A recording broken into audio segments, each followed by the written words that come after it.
मेरे से बड़े के पाँव। नमस्कार दोस्तों, मैं लकी कोशिश में आपके साथ लाइव जुड़ चुका हूँ रातौर काम्बोज धर्मशाला से, जहाँ पर आज गणदेव काम्बोज जी आप अनुभव में भी बड़े हो और आप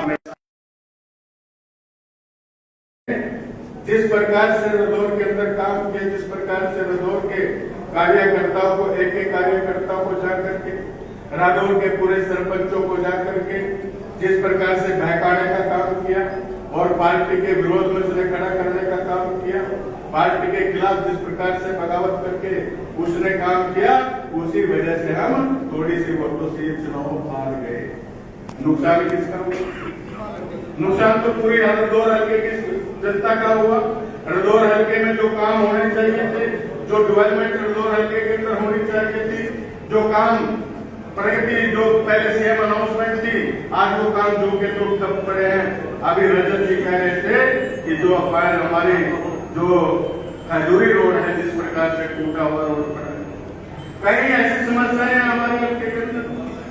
आपको याद होगा मुस्तफाबाद स्टेशन पर एक ट्रेन जो कोरोना से पहले ट्रेन रुकती थी, आती थी, जाती थी, और उस क्षेत्र की लगभग 50 गांव की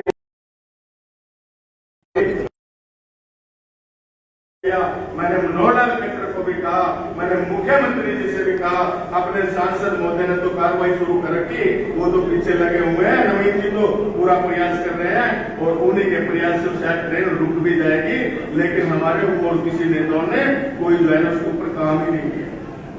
50 गांव के लोग परेशान, केवल उसका 2 मिनट का स्टॉपेज करवाना।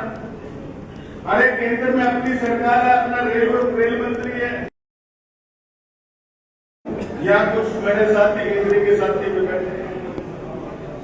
इंद्री के अंदर जब मैं विधायक था और मैंने लोगों से सुबह आश्वासन दिया था, लोगों को मैंने कमिटमेंट किया था कि अगर आप मेरे को बनाओगे तो ये काम करवाऊंगा, और जो काम मेरे बस का नहीं था मैंने कह दिया था कि ये काम मैं नहीं करवा सकता, और जो काम मैंने कमिटमेंट करी थी उसके डबल काम करवाने का काम मैंने इंद्री हल्के के अंदर किया। और साथियों, रादौर में बेशक में चुनाव हार गया, रादौर में बेशक मेरे थोड़े से मार्जिन से मैं रह गया, लेकिन मैं एक दिन भी अपने घर नहीं बैठा।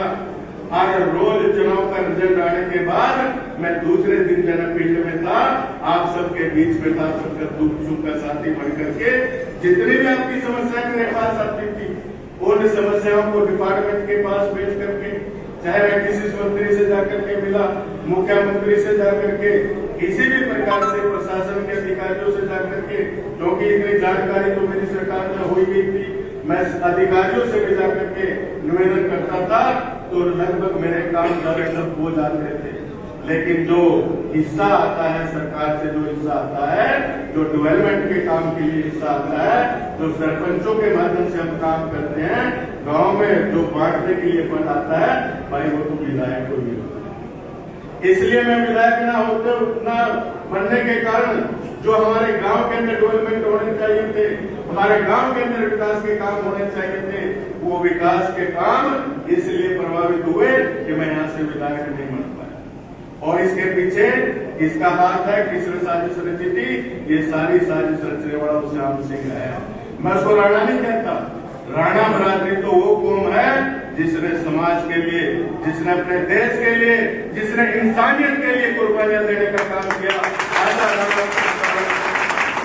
राणा व्यक्ति जो राजपूत समाज जो है ना, कभी इस प्रकार का काम नहीं कर सकता, गद्दारी नहीं कर सकता, इसलिए मैं उसको राणा कहना पसंद नहीं करता। वो केवल श्याम सिंह है। आज भी जो है उसको सिर्फ श्याम सिंह कहना, उसको राणा मत कहना, वो राणा नहीं है। राणा वो है, राणा कहते हुए एक देशभक्ति की भावना अंदर से निकलती है। याद करो पृथ्वीराज चौहान को, याद करो महाराणा प्रताप को, उनका इतिहास पढ़ो, उन्होंने किस प्रकार की कुर्बानियां देने का काम किया। महाराणा प्रताप के बच्चों ने घास फूस की रोटियां खा करके अपने देश को गुलाम होने से बचाने का काम किया, लेकिन समझौता नहीं किया, अपनी गर्दनें कटवा दी, लेकिन कभी झुके नहीं। इस प्रकार का हमारे राणा, हमारे राजपूत समाज का और इस प्रकार का व्यक्ति जो है ना समाज को विकलंकित करने का काम है। इस प्रकार का व्यक्ति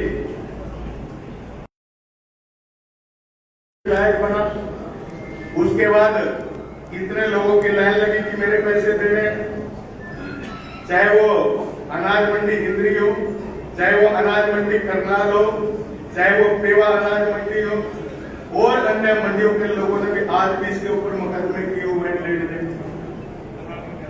और एक बेचारा ब्राह्मण, करनाल का एक ब्राह्मण जिसके पास अकेली 4 लड़कियां,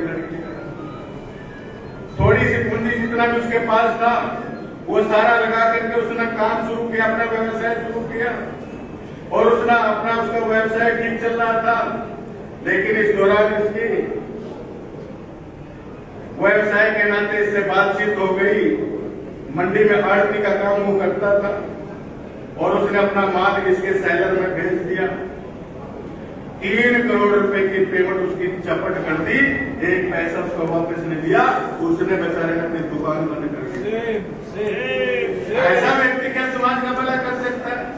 अरे मुझे तो आश्चर्य ये भी होता है कि 2014 के अंदर जब इसने अपना नॉमिनेशन भरा, उस नॉमिनेशन में भी इसने झूठा एफिडेविट लगाया हुआ है, क्योंकि नॉमिनेशन भरते हुए सारी एक तरह की एनओसी देनी पड़ती है।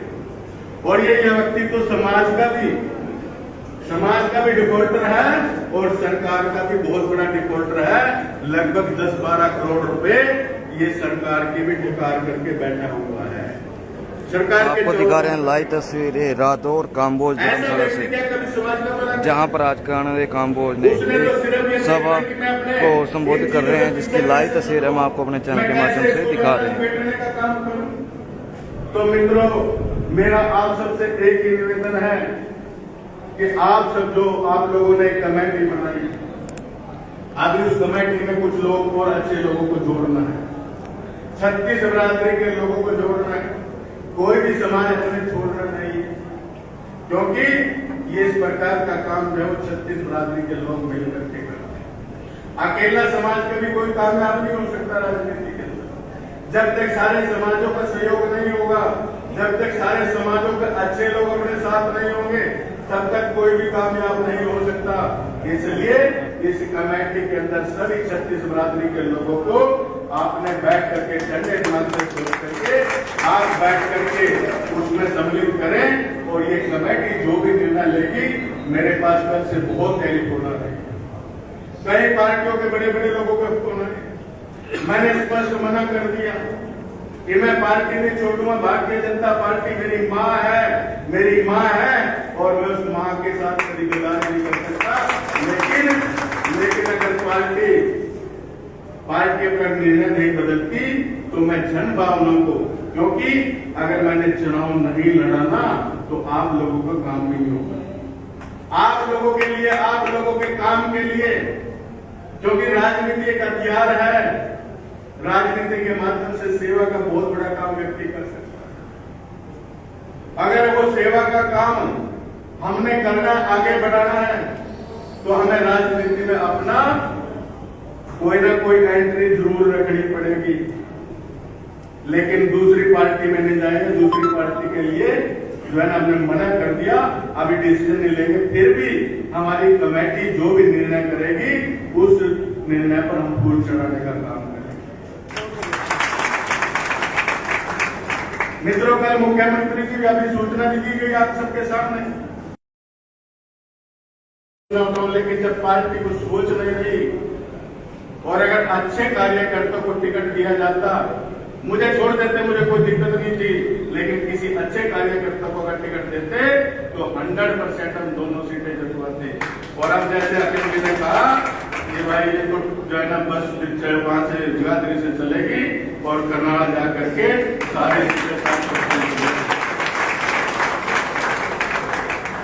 एक भी सीट नहीं बचेगी, ये सारी की सारी सीटें साफ हो जाएगी। और मुख्यमंत्री जी से मैंने निवेदन किया कि आप एक बार चर्चा कर ले। उन्होंने कल जैसे मुझे सूचना मिली कि उन्होंने कल खूब अच्छी तरह से पार्टी हाईकमान को बता दिया। आप सबकी भावनाओं हमने पार्टी हाईकमान तक पहुंचाने का काम मुख्यमंत्री जी ने कर दिया है। अब तो पार्टी हाईकमान जो निर्णय लेगा, अगर वो निर्णय अपना ठीक लेता है तो हम उस निर्णय के साथ रहेंगे।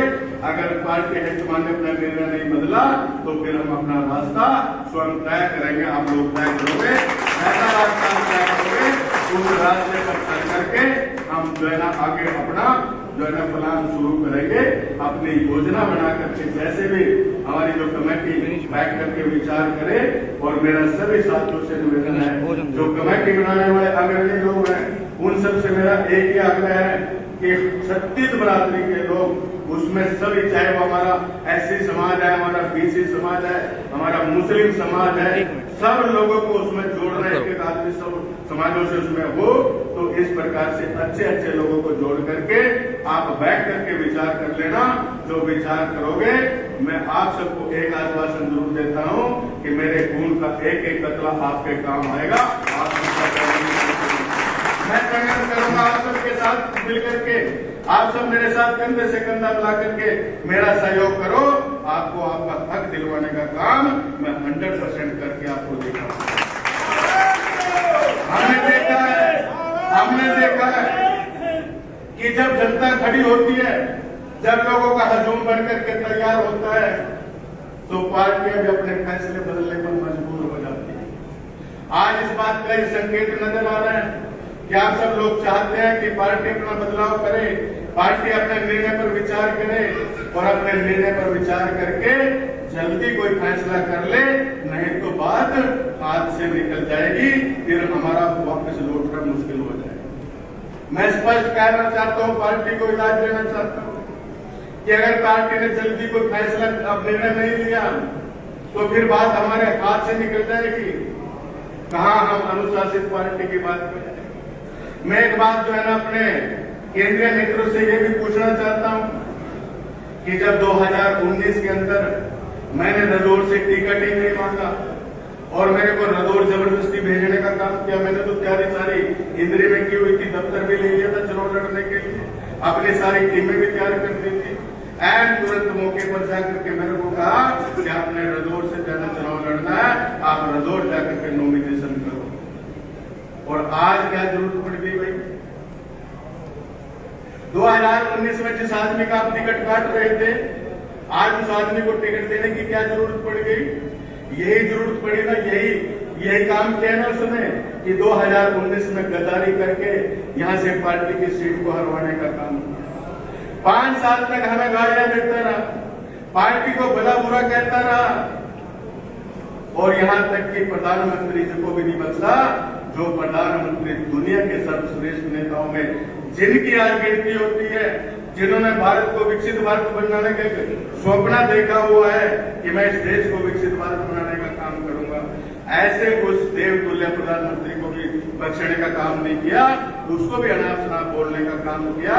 और कहना भाई दीपक जी का कि पहले उसने भगवा पगड़ी बांधी हुई थी, फिर उसने पगड़ी बदल के हरी बदल ली और अब फिर उसने भगवा यानी कि गिरगट की तरह रंग नहीं बदलती जितना रंग ये आदमी। अब फिर उस आदमी को जिसने लोकसभा के अंदर जब उसकी कुल 8200 वोटें यहां से पड़ी, तब उसका दिमाग चकराने तो उसको बड़ा घमंड था कि मेरी तो पता नहीं कितने रदौर हल्के के अंदर बैठ है, जबकि रदौर हल्का उसकी सारी बातों को अब जान चुका है। रदौर हल्के का कोई व्यक्ति आज उसके साथ लगने के लिए तैयार नहीं है।